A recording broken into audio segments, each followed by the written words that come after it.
Hello everyone, আসসালামু আলাইকুম। Welcome to our sisters kitchen. আজকে আপনাদের সাথে নিয়ে আসলাম নতুন একটি রেসিপিটি হলো চিকেন রোস্ট, যা পোলাও এবং বিরিয়ানির সাথে খেতে বেশ ভালো লাগে। আমি সিম্পলভাবে রোস্টটা রান্না করেছি। চলুন আপনাদের সাথে রেসিপিটি শেয়ার করি। প্রথমে একটি বলে আমি এখানে রোস্টের মুরগি নিয়ে নিয়েছি। এখানে আমি সোনালী মুরগিটা ব্যবহার করেছি। এটিকে আমি এখন মেরিনেশন করে রাখবো।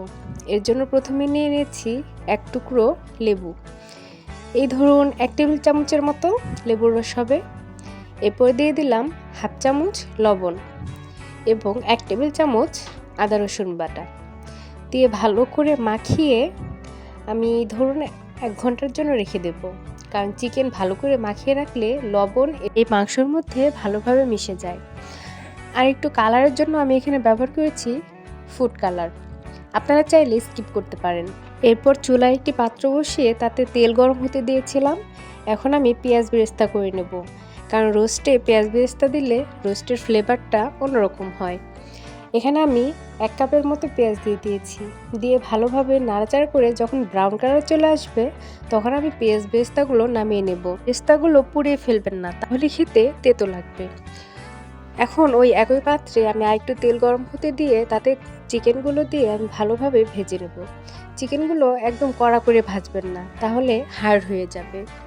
এরকম যখন হালকা ভাজা চলে আসবে তখন আমি চিকেনগুলোকে নামিয়ে নেব। এরপর আমি এর জন্য কিছু পেস্ট তৈরি করে নেব। এখানে নিয়েছি পোস্তদানা, জয়ত্রী, জয়ফল, স্টার এলাচ এবং বাদাম। এখানে 2 ধরনের বাদাম নিয়েছিলাম, কাজু বাদাম এবং পোস্ত বাদাম। এরপর আমি পেস্ট করে নিয়েছি। এরপর অন্য একটি কড়াইয়ে আমি এখানে ভালো করে তেল এবং ঘি গরম করে এখানে দিয়ে দিলাম 2 টুকরো এলাচ এবং দারচিনি।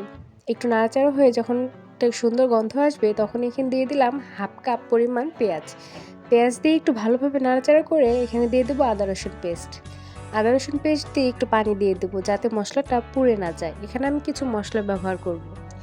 এখানে ব্যবহার করেছি ধনিয়া গুঁড়ো, মরিচ গুঁড়ো, লবণ, গরম মশলা গুঁড়ো, একটু মাংসের মশলা দিয়ে ভালোভাবে আমি নাড়াচাড়া করে নেব।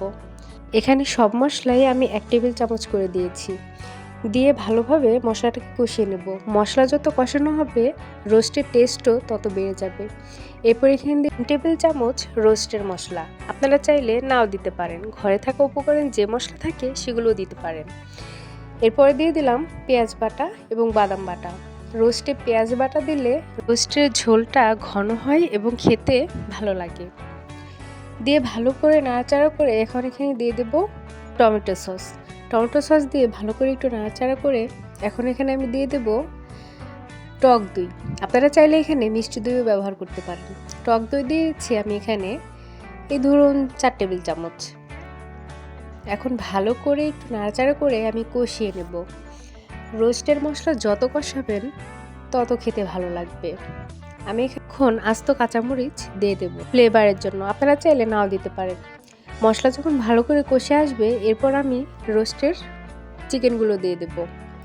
রোস্টের মাংসগুলো দিয়ে এখন আমি ভালো করে মাংসটাকেও 5-7 মিনিট ধরে কষিয়ে নেব। আর হ্যাঁ, চুলার আঁচটা কিন্তু একদম বাড়িয়ে রাখবেন না, মিডিয়াম আঁচে রাখবেন, তাহলে মশলাগুলো নিচে লেগে যাবে। মাংসটা দেওয়ার পর এখানে আমি একটু পানিও ব্যবহার করেছি। পানি দিয়ে ভালো করে কষিয়ে নেব। এরপর আমি ঢেকে দিয়েছিলাম। 5 মিনিট পর ঢাকনাটা খুলে আরও একটু নাড়াচাড়া করে নেব। রোস্ট যত ভালো করে কষাবেন ততই খেতে ভালো লাগে। এরপর আরেকটু নাড়াচাড়া করে এখন এখানে আমি দিয়ে দেব দুধ। আপনারা চাইলে এখানে পানিও দিতে পারেন, কিন্তু দুধ দিলে রোস্টের টেস্টটা দ্বিগুণ থেকে 3 গুণ বেড়ে যায়। এরপর এখানে দিয়ে দিলাম কেওড়া জল এবং গোলাপ জল। এরপর আরও একটু টমেটো সস দিয়ে নিলাম। দিয়ে ভালো করে নাড়াচাড়া করে এরপর এখানে দিয়ে দেব 1 টেবিল চামচ চিনি। এখানে যেহেতু আমি টক দইটা ব্যবহার করেছি তাই এখানে চিনিটা মাস্ট দিতেই হবে। আপনারা চাইলে নাও দিতে পারেন, এটা আপনাদের ফ্লেভারের উপর নির্ভর করে। এরপর প্রথমে যে আমি পেঁয়াজ বেরেস্তা করে রেখেছিলাম এখানে আমি সেই পেঁয়াজ বেরেস্তা দিয়ে দিলাম। পেঁয়াজ বেরেস্তা দিয়ে ভালো করে নাড়াচাড়া করে একটু ঢাকা দিয়ে রাখবো। এরপর যখন ঝোলটা ঘন হয়ে আসবে আমি নামিয়ে নেব। চলুন এখন একটু ডেকোরেশন করে নিই। দেখুন তো কেমন লাগছে লুকটা। এই চিকেন রোস্টটা আপনারা পোলাও, বিরিয়ানি বা ফ্রাইড রাইসের সাথেও খেতে পারেন, বেশ ভালো লাগে খেতে।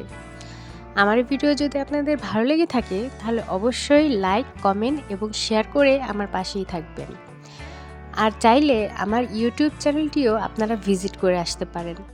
আমার ইউটিউব চ্যানেলটির নামও সিস্টার্স কিচেন। তো আল্লাহ হাফেজ, আসসালামু আলাইকুম।